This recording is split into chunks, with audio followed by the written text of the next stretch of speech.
Fresh off their Copa America win, Brazil have made it clear they intend to remain a powerhouse of women's football. Their unique three-back formation helps them combine rock-solid defense with attacking firepower, and this man's new take on old tactics is turning him into a star manager. Welcome back to Busy Watching Women's Soccer. I'm Bridie O'Toole, and today we're going to break down film from the Copa America final and beyond to show you why I think this team could be a World Cup winner in 2027. Brazil have been using what I think is a 3-5-2 formation, but the most noticeable thing is the use of the three backs. So have a look, and as we're going to see one player step up here out of the back three, we're going to notice that there's still two center backs left to defend when one player steps. This is one of the biggest advantages of the three-back system, is it is very solid defensively.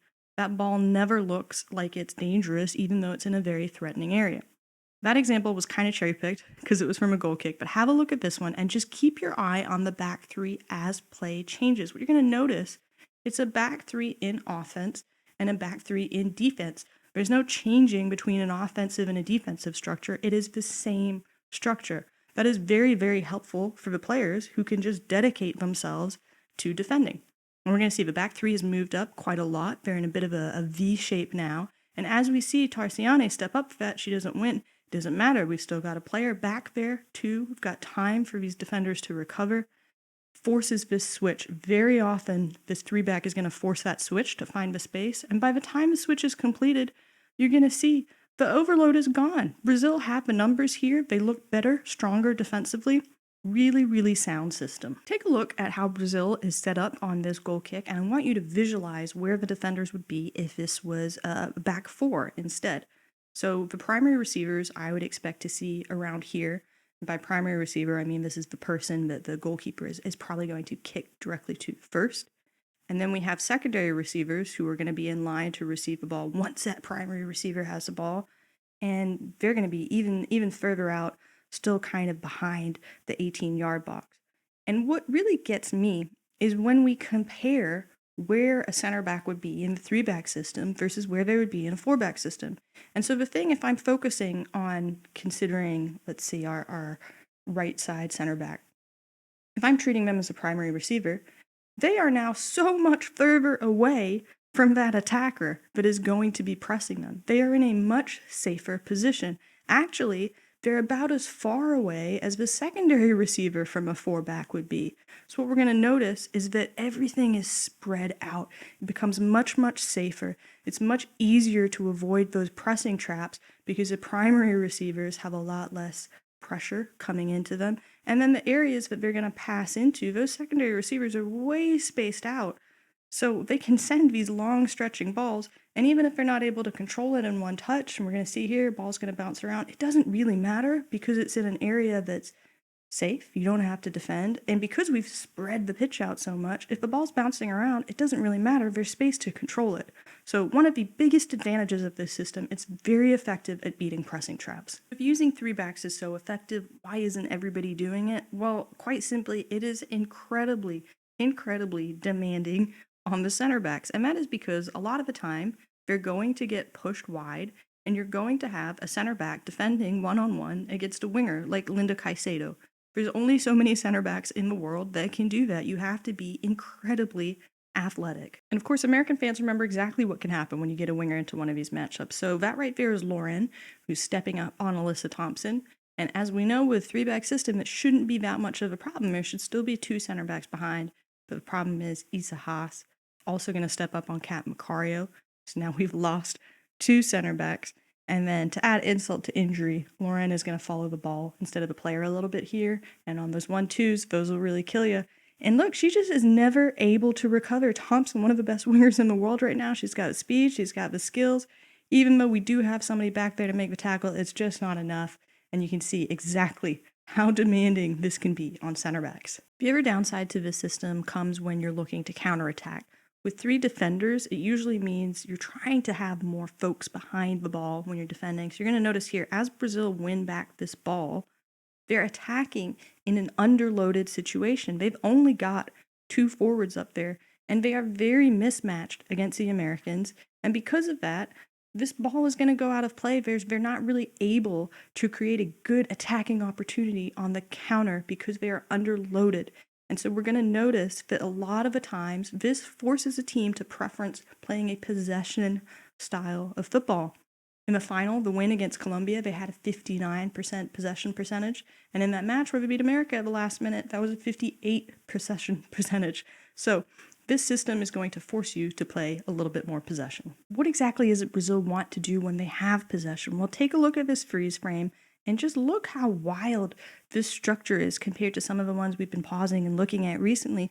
There are a lot of players stacked on the forward line, and there is a big, big distance between the defenders and the forwards. It's creating almost this accordion shape, and what you'll notice is there's actually a ton of space inside of the structure. I've only got one player that's marked up that isn't part of that outer structure.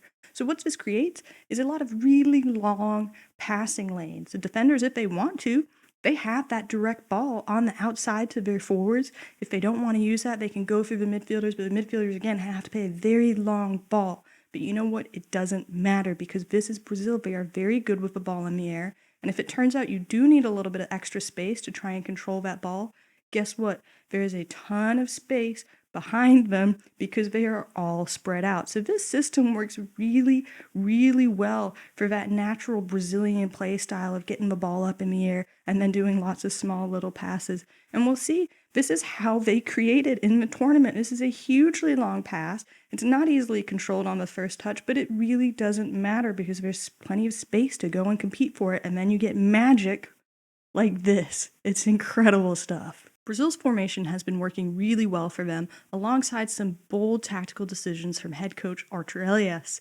And nothing was bolder than the decision to make 2 subs in the 44th minute of the Copa America final. The first half substitution was especially puzzling because even though Brazil were down, the goal from Colombia had come all the way back in the 25th minute, and Brazil weren't playing terribly. Gutierrez and Haas are top-tier players, and you can make an argument that they probably should have started this match, but regardless, it is always risky making a change to the back line in the game, and I would say even more so when you have a back 3. But the disruption never materialized. Brazil went on to really dominate possession, and they had this great sequence where they were just passing comfortably, moving the ball. And so what happens there? Tensions rise, and we end up seeing this moment in, well, I have a lot of feelings about it. It's completely uncalled for, the hit, and so we do get the penalty. And you know what? Arthur Elias ends up looking like a mad genius because Brazil go on to score from this. Look at this penalty technique from Angelina. Beautiful stuff. And so I'm just so impressed by him. But you know what? What's even crazier to me is this is not the first time that he's done this, right? Fans of this show will remember he took this risky decision against the US, changed 2 players out, but they went on to win that game at the very last minute. And so surely the experience of having done this once and it working out helps give you the confidence to go do it the second time. Here's where I am with this. Making 1 sub before halftime is almost always a sign of failure. Either there's a player injured or somebody's not performing the way you want, there was a mismatch you didn't anticipate. It's never a good thing. But if you switch that around and you use 1 window to make 2 substitutions, now you're giving your team a bit of a tactical advantage in that those 2 players don't have to adjust to the pace of play in the second half. They don't spend their halftime getting individually prepared. They're already with the team that they've been playing with. I think it's genius. I think there might be some staying power here. It's been working well, and it's just cool to see new tactics. I want to switch gears and take a look at some of the players that are making this strategy work. Goalkeeper Lorena has joined the NWSL recently, and she's kept a stunning 7 clean sheets out of 14 matches. But one of her game changers is this terrifically strong throw. Talked earlier about how Brazil are trying to space out and use long balls. Well, look how similar this attacking pattern from Kansas City looks. It's a very good thing for a keeper to be doing something in club play they do regularly. She's also very disciplined, so every time she's going to show like she's going to do this throw. And what that does, it just buys a little extra time, a little extra space, and now she can get the ball to her girl with plenty of time. Her strength was on full display in the Copa America. She made some incredible saves on some of the big-name players, And it just is noticeable in all of her play. It's so strong to get two hands out and push this away. We see it in the NWSL. And of course, it became very important when this match went to penalties. She just is really, really strong. It comes through super clear on film. And of course, she is not going to let you forget that she is Brazilian, comfortable controlling the ball with all surfaces of the body. Love to see it. Next up, a player who figured out the only way to escape Houston is to become more valuable than a producing oil well. It is, of course, Tarciani, who we saw in the NWSL last year, and she was about that close to dominating the world's best players. She looked almost there. She looked like she was almost going to be this kind of Naomi Girma with size, but you know what? As time's gone on and we've seen her, she's figured out the timing. She's figured out how to use her size. She is just really starting to shine. The other thing that I think is so exceptional about her is the size. It's obviously great, really helpful for those long clearances, but she's very comfortable on the ball. It's not very often you see a player that tall, that comfortable popping the ball over someone's head. Also think it said a lot that she was asked to take the first penalty for Brazil. This is a true star in the making who is going to be hitting her peak in 2027. Tarcione is probably the key piece in allowing Brazil to operate that three-back system, but there's two other players that I think have really started to make a name for themselves. That's Isa Haas and Maritza. I really struggled trying to find some club footage of these two playing, but they've been popping out on my radar as I watch more of the Brazil film, and I'm curious to see if these are going to be names that pop up in the transfer market maybe over the next 12 months, 18 months, or if they're going to decide to stay locally in Brazil. The really cool thing about Arthur Elias as a coach, he's had a lot of time in Brazil's domestic women's league, so he knows how to get the best out of those players that may not be getting the same experiences as a Tarciane or a Lorena. Really awesome stuff. I think we'll see more from these two. Another really pivotal player for Brazil is midfielder Angelina, number 8 here with the incredibly long pass.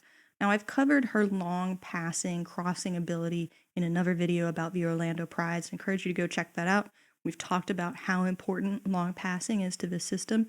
But here's the other thing that she's doing. Just keep an eye on how she's going to fill in to the back line here. It's really unique. Most three-back systems are going to use wing-backs. So they're going to reinforce the wide areas. Not Angelina. She is expected to tuck in between the center backs. And somehow, even when asked to do that, capable of making big tackles on players like Linda Caicedo. It's a really, really unique role that Angelina is being asked to do, and she is just knocking it out of the park. Another key player for Brazil is Amanda Gutierrez. She is quickly becoming one of my favorite players to watch. She was the top scorer of the Copa America. She is currently the top scorer in Brazil's domestic league. And look, it's because she can get it done all kinds of ways. We've seen tap-ins, we've seen headers, we've seen some of the most insane dead ball kicks. She can do it all. She's the total package. I never thought this little wobbly haircut would be the most intimidating haircut in all of football, but truly it is now the thing of my nightmares. Last but not least, the player that bought the money and the eyeballs into women's football so that we can all enjoy this today, it is Marta, of course. She is still dazzling audiences with her insane striking ability, the vision, the precision. She's just a leader that wills this team on and gives them the belief that there is no mountain they can't climb. And here's what gets me. The deception on this is ridiculous. There is no way you think she's going to do anything other than head that ball. I don't know if it's an accident, if it's just supreme confidence, but Marta is everything for Brazil. Arthur Elias has shown the world that he's able to get the best out of this team. He's built a roster that blends players with domestic, North American, and European club experience to create something that's both tactically and spiritually uniquely Brazilian, and I just love watching it.